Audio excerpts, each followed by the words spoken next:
கிறிஸ்துவுக்குள் பிரியமானவர்களே, இந்த நாளுக்கான மாலை நேர மன்னா அப்போஸ்தலனாகிய பவுல் கொரிந்து சபைக்கு எழுதிய 2ஆம் நிருபம் 4ஆம் அதிகாரம் 3வது வசனம்.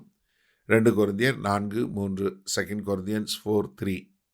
எங்கள் சுவிசேஷம் மறைபொருளாய் இருந்தால் கெட்டுப்போகிறவர்களுக்கே அது மறைபொருளாய் இருக்கும். எப்படி சுவிசேஷம் யாருக்கு மறைந்ததா இருக்குது, அறிய முடியாதபடி இருக்குன்னா, அது ஆண்டவரை அறியாமல், ஆண்டவரை அறிந்து கொள்ளாமல் பாதாளத்தில் போய் ஒன்றுமில்லாமல் அழிந்து போகிறவங்களுக்கு தான். ஏன்னா மீதி பேருக்கு அது திறந்ததாக இருக்கிறது. ஆனால் அழிந்து போகிறவங்களுக்கு எப்படி இருக்கு, அது மறைபொருளாய் இருக்கிறது. ஏன்னா இந்த காலகட்டத்தில் கொரிந்து சபையில் அவர்கள் தியானால் என்று சொல்லக்கூடிய அந்நிய தெய்வங்களை வணங்கி கொண்டு தங்களுடைய சுயத்தை அவர்கள் மகிமைப்படுத்துகிறவங்களாக இருந்தாங்க. அதனால் அவர்கள் அழிந்து போகக்கூடிய மக்களாக இருந்தாங்க. இதை 1 கொரிந்தியர் 1வது அதிகாரம் 18வது வசனத்தை சொல்லும்போது என்ன சொல்கிறாரு? சிலுவையை பற்றிய உபதேசம் கெட்டு போகிறவர்களுக்கோ பைத்தியமாய் இருக்கிறது, ரட்சிக்கப்படுகிறவர்களுக்கோ அது தேவ பலனாய் இருக்கிறது. என்ன, கெட்டு போகிறவங்களுக்கு அது பைத்தியமாக தெரியுது. இது கர்த்தராகிய இயேசு கிறிஸ்து வந்தார், உங்களுக்காக மரித்தார், உங்களை மீட்டு கொண்டார் என்று சொல்வது என்னவா இருக்கு? அது பைத்தியமாக தெரிகிறது. அதனால தான் 1 கொரிந்தியர் 2வது அதிகாரம் 14வது வசனத்தில் சொல்லும்போது, ஜென்ம சுவாபமான மனுஷனோ தேவனுடைய ஆவிக்குரியவளை ஏற்றுக்கொள்ளான். அதாவது ஒரு மனுஷன் மாம்சரீகமாக இருக்கிற மனுஷன் தன்னுடைய சுயத்தின் மூலமாக தான் அதை கர்த்தரை தெரிஞ்சு கொள்ள நினைப்பான். அதனால தான் அவன் தேவனுடைய ஆவிக்குரியவளை ஏற்றுக்கொள்றதில்ல. அவைகள் அவனுக்கு பைத்தியமாக தோன்றும். என்ன, அது என்னவா தோணும்? அவங்களுக்கு பைத்தியமாக தோன்றும். அவைகளை ஆவிக்கேற்ற பிரகாரமாய் ஆராய்ந்து நிதானிக்கப்படுகிறவைகளால் அவைகளை அறியவும் மாட்டான். என்ன, அதை அறிஞ்சு கொள்வதும் இல்லை, அதை ஏற்றுக்கொள்வதும் இல்லை, அதற்கென்று வாழ்வதும் இல்லை. அதனால தான் அவங்களுக்கு இது என்னவா தெரியுது? பைத்தியமாக தெரிகிறது என்று சொல்லக்கூடியதாக.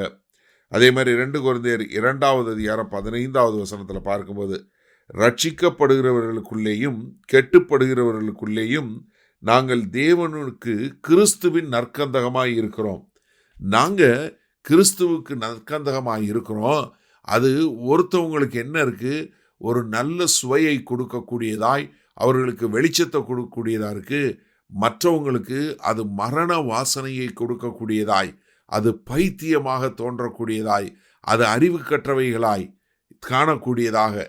ஏன்னா அந்த நாட்களில், பண்டைய நாட்களில் அவர்கள் வாழுகின்ற வாழ்க்கை எப்படி வாழ்ந்தாங்க? எல்லாமே இந்த பூமிக்கு அடுத்தது தான், வேற ஒன்றுமே இல்லை என்று சொல்லக்கூடிய ஒரு வாழ்க்கை ஒரு சிலர் வாழ்ந்தாங்க. ஒரு சிலர் எப்படி வாழ்ந்தார்கள்? நாங்கள் எங்களுடைய சுயத்தின் மூலமாக, நாங்கள் எங்களுடைய சுய கிரியைகள் மூலமாக ரட்சிக்கப்பட முடியும். மூன்றாவதாக ஒரு சிலர் என்ன, அந்நிய விக்கிரகங்களை படைத்து அதன் மூலமாய் தங்களுடைய சுய இச்சைகளை நிறைவேற்றி அதன் மூலமாய் கர்த்தரை அறிஞ்சு கொள்ள முடியும் நினச்சாங்க. இவங்கெல்லாம் யார்? இவங்களுக்கு எல்லாருக்குமே சுவிசேஷம் மறைபொருளாக இருக்குது. இவங்க எல்லாமே கெட்டு போகிறவங்க. சரி, இந்த நாளில் இந்த வசனத்தை நம்ம எப்படி எடுத்துக்கொள்வது? இன்றைக்கும் இதே 3 விதமான மக்களை நம்மளும் பார்க்க முடியும். என்ன, ஒன்றுமே கடவுள்லாம் கிடையாதுங்க, இந்த வாழ்க்கை மாற்றுதாங்க, நம்ம இந்த வாழ்க்கையில் மறுத்தோம்னா மறிச்சிருவோம் அப்படின்னு சொல்லக்கூடிய ஒரு காரியம் இருக்குது. ஏன்னா இந்த இந்த பூமிக்கு அடுத்த வாழ்க்கைக்கு அப்புறம் வேறு வாழ்க்கை இல்லை என்று சொல்லக்கூடிய மக்கள் இருக்கிறாங்க. ரெண்டாவது, ஒரு சிலர் என்ன பண்ணுறாங்க? நான் இந்த காரியம் செய்கிறேன், நான் நன்மையான காரியம் செய்கிறேன், நான் மற்றவங்களுக்கு உதவி செய்கிறேன், இல்லை இவங்களுக்கு உதவி செய்கிறேன், நான் நல்ல காரியம் செய்கிறேன், அதனால் அதன் மூலமாக கடவுள் என்னை உள்ளே ஏற்றுக்கிடுவார், ஏன்னா நான் நல்லவன், என்னுடைய சுய இது மூலமாக நான் செஞ்சிருவேன். இல்லை ஒரு சிலர் நான் இந்த குருவை பின்பற்றுகிறேன், நான் இந்த காரியங்களை செய்கிறேன், அதனால் நான் முக்தி அடைஞ்சிருவேன், அதனால் நான் கடவுள்கிட்ட போயிடுவேன் என்று சுயக்கிரியை செய்யக்கூடியவங்க. மூன்றாவது இன்னொருத்தவங்க என்ன இருக்கிறாங்க?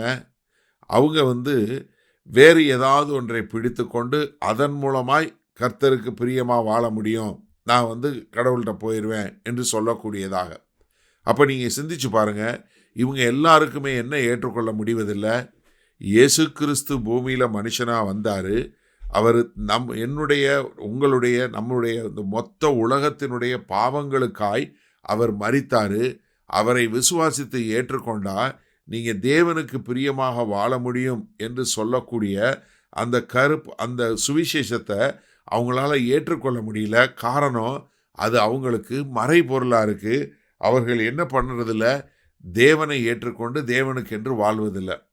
அப்போ இந்த நாளில் கெட்டு போகிறவங்களுக்கு அது மறைபொருளாக இருக்குது. ஆனால் ரட்சிக்கப்படுகிறவர்களுக்கோ அது தேவ பலனாக இருக்குது.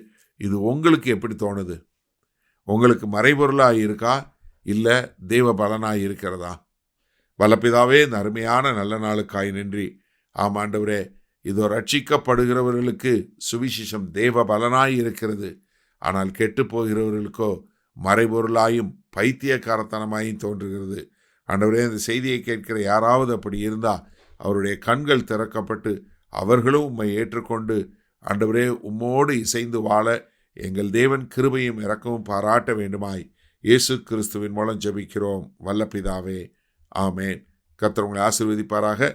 நாம் நாளை காலை தினசரி தியானத்தில் சந்திப்போம். Good night.